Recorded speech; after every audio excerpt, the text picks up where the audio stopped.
Already நேற்றுக்கே வந்து நாங்கள் demand பண்ணிட்டோம். இதெல்லாம் ஜான்வரி சேலரி வேணும், காம்பன்சேட் வேணும், எக்ஸ்பீரியன்ஸ் சர்டிஃபிகேட் வேணும், 5 இயர்ஸ் ப்ளஸ் வந்து ஒர்க் பண்ணவங்களுக்கு வந்து சர்டிஃபிகேட் வேணும், அவங்களுக்கு ஒரு இது வேணும்னு சொல்லிட்டு இப்போ அவங்க வந்து எங்களுக்கு காலையில் என்ன மெயில் பண்ணாங்கன்னா, ஜான்வரி சேலரி வந்து எங்களுக்கு எப்பவுமே எல்லா மந்தோட சேலரி 31st வந்துடும். ஸோ அதனால் 31st வந்து இன்னும் இருக்குல்ல, ஸோ அது வரைக்கும் நாங்கள் ரீசைக்கிள் பண்ணி எதாவது பண்ணி நாங்கள் ஜான்வரி சேலரி வந்து நாங்கள் பே பண்ணுறோம். அப்புறம் எக்ஸ்பீரியன்ஸ் லெட்டர் வந்து 5 இயர்ஸ் ப்ளஸ் ஒர்க் பண்ணவங்களுக்கு எக்ஸ்பீரியன்ஸ் லெட்டர் இருக்குது. பிஎஃப்க்கு வந்து எண்டு டேட் போட்டு நாங்கள் கிளியர் பண்ணி தரோம் சொல்லி, அப்புறம் டேக்ஸ் அதை பற்றி எங்களுக்கு காலையில் மெயில் வந்திருக்கு. இன்னைக்கு காலையில் வந்து மெயில் வந்திருக்கு. பிகாஸ் ஆஃப் நேத்தியோட அந்த இதுதான் வந்து எஃபெக்டாக தான் வந்து மேபி அந்த மெயில் வந்ததுக்கு ஒரு ரீசனாக இருக்கலாம். ஆனால் எங்களுக்கு காம்பன்சேட் பற்றி எதுவுமே பேசலை.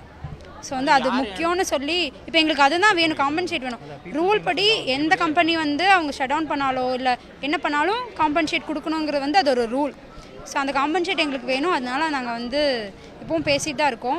பேசிகிட்டு இருக்காங்க. ஹையர் அஃபிஷியல் ஒருத்தர் மட்டும் வந்திருக்காரு. நாளைக்கு வந்து ஜேசன் பரீட்சித் வந்து இன்னும் அவங்க டைரக்டர் ஆஃப் ஃபோக்கஸ், ஸோ அவங்களும் வராங்க. ஸோ அவங்க வந்ததுக்கப்புறம் என்னென்னு பேசி கொஞ்சம் முடிவு கிடைச்சா நல்லாயிருக்கும். அதுக்காக தான் இன்றைக்கும் வந்திருக்கோம். நாங்கள் எவ்வளோ தூரம் எஃபர்ட் போட முடியுமோ நாங்கள் கண்டிப்பாக போடுவோம். ஆக்சுவலாக ஒரு பெட்டிஷன் தான் எல்லாருக்கும் சேர்த்தி. நேற்றுக்கு விட இன்றைக்கி கொஞ்சம் ஸ்ட்ரென்த் அதிகமாக தான் இருக்குது. பிகாஸ் ஒரு பாசிட்டிவ் அவுட்கம் வர மாதிரி ஒரு எல்லோரும் ஃபீல் பண்ணியிருக்காங்க. ஸோ அதனால் எல்லாருமே வந்திருக்காங்க. ஒரு பெட்டிஷன் தான் கொடுத்துருக்கோம் எல்லாத்துக்கும் சேர்த்தி. எல்லா எம்ப்ளாயியோட details like employee ID, annual income, அவங்க டேக் ஹோம் எல்லாமே வந்து கலெக்ட் பண்ணியிருக்காங்க. ஸோ மேலே டிஸ்கஷன் போயிட்டுருக்கு. இன்னும் எதுவும் சொல்லலை, சொன்னால் அப்டேட். ஸோ ஃபைனலாக வந்து இன்றைக்கி என்ன சொல்யூஷன் சொல்லியிருக்காங்க அப்படின்னா, இன்றைக்கி வந்து லேபர் ஆஃபீஸ் வந்து வந்திருக்கோம் காலையிலேருந்து. ஸோ இப்போ ஃபைனலாக வந்து எல்லாத்துக்கிட்டையும் அவங்க வந்து ஹையர் அஃபிஷியல்கிட்ட பேசியிருக்காங்க. ஸோ பேசிட்டு என்ன சொல்லியிருக்காங்கன்னா, 1 மந்தோட சேலரி வந்து ப்ரொவைட் பண்ணுறோம் 31st அப்படின்னு சொல்லியிருக்காங்க. ஸோ 31st வரை எல்லாத்தையும் வெயிட் பண்ண சொல்லியிருக்காங்க. ஆஃப்டர் 31st மறுபடியும் நாங்கள் வந்து கேதர் ஆகும். எதுக்காக அப்படின்னா ஃபர்தராக வந்துட்டு settlements amounts and then some deals வந்து பேசுகிறதுக்காக 31st வந்து 2 PM மறுபடியும் ஒரு லேபர் ஆஃபீஸ் வந்து வரோன்னு சொல்லியிருக்காங்க. ஸோ நாங்கள் வந்து என்ன கேட்டோம்னா, இப்போ 1 மந்த் சேலரி கேட்டிருக்கோம். அது போக இஎல் அமௌண்ட்டுக்கு பதிலாக வந்து 3 to 6 months பே வந்துட்டு வச்சுருக்கோம். அண்ட் தென் வந்துட்டு இது கிராட்டிடியூட் அமௌண்ட் 5 இயர்ஸ்க்கு மேலே இருக்கவங்களுக்கு வந்து கிராட்டிடியூட் அமௌண்ட் வந்து கேட்டிருக்கோம். ஸோ அதை வந்து பண்ணித்தரேன்னு சொல்லியிருக்காங்க. கிராட்டிடியூட் அமௌண்ட் 15 days அப்படிங்கிற மாதிரி பேசியிருப்பாங்க போல். ஸோ இன்றைக்கி வந்து மொத்தம் 3 சஜஷன்ஸ் வந்து ஓகேன்னு சொல்லியிருக்காங்க. 1 month salary and gratitude amount வந்து 15 daysக்கு கொடுக்குறேன் அப்படிங்கிற மாதிரி சொல்லியிருக்காங்க. ஸோ ஃபர்தர் அப்டேட் வந்து அவங்க வந்து இப்போ வரை எதுவுமே கிளாரிஃபையாக எதுவுமே ப்ராமிஸ் பண்ணல.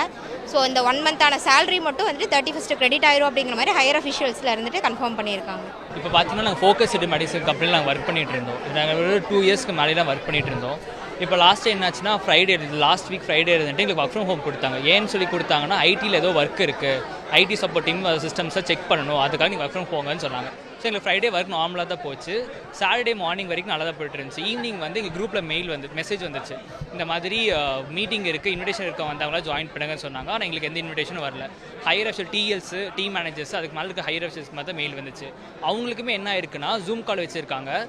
சிஇஓ, சிஓஓ அவங்க 2 பேர் மட்டும் தான் பேசியிருக்காங்களாம்மா. பேசினதில் இவங்க எல்லாருமே மியூட் பண்ணியிருக்காங்க. 2 நிமிஷம் மட்டும் பேசிவிட்டு, இந்த மாதிரி கம்பெனி ஷட் டவுன் பண்ண போகிறோம், நீங்கள் என்ன பண்ணுறதோ பண்ணிக்கோங்க, நெக்ஸ்ட் டேஸில் கொஞ்சம் மேனேஜ் பண்ணிக்கோங்க அப்படின்னு சொல்லிட்டு என் பண்ணிட்டாங்க காலை.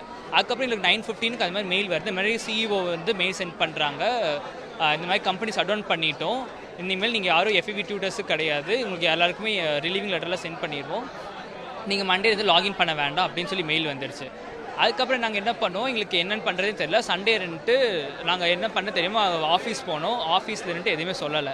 ஸோ அதனால் நாங்கள் மண்டே இருந்துட்டு இங்கே 2 பிரான்ச்சஸ் இருக்குது. ஆர்எஸ்புரம்லேயும் இருக்குது, சுங்கம்லேயும் இருக்குது. சுங்கம் நாங்கள் போகலை, ஏன்னா ஆர்எஸ்புரம்லேருந்து நிறைய பேர் வர சொன்னாங்கன்னு சொல்லி நாங்கள் ஆர்எஸ்புரம் போய் ரீச் ஆனோம்.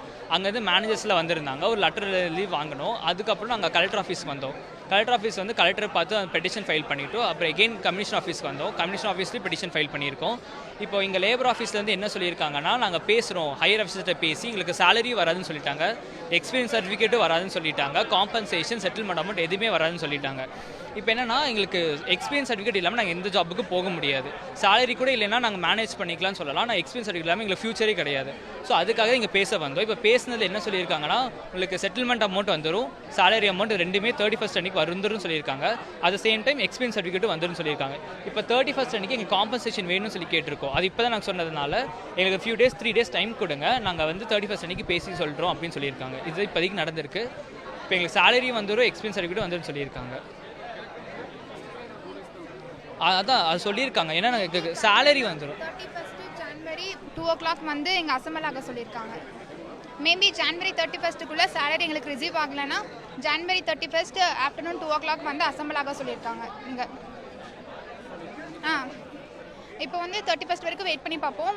எல்லாத்துக்கும் ரிசீவ் ஆச்சுன்னா ஓகே, அப்படி ரிசீவ் ஆகலைன்னா இங்கே வரணும், வந்து அசம்பிள் ஆகணும். மேல்படி செய்யோ ஃபோக்கஸ் சினிமேட்டிக் செய்யோ அப்படின்னு இங்கே வர வைக்கிற மாதிரி சொல்லியிருக்காங்க.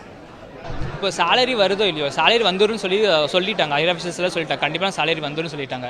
இப்போ சேலரி வருதோ இல்லையோ நாங்கள் 31 இங்கே அசம்பிள் ஆகும். எதுக்குன்னா காம்பன்சேஷன் நாங்கள் கேட்டிருக்கோம். ஸோ அதுக்காக நாங்கள் வந்து கேட்கறதுக்காக வந்திருக்கோம். செய்திகளை உடனுக்குடனும் துல்லியமாகவும் தெரிந்து கொள்ள சப்ஸ்கிரைப் பண்ணுங்க.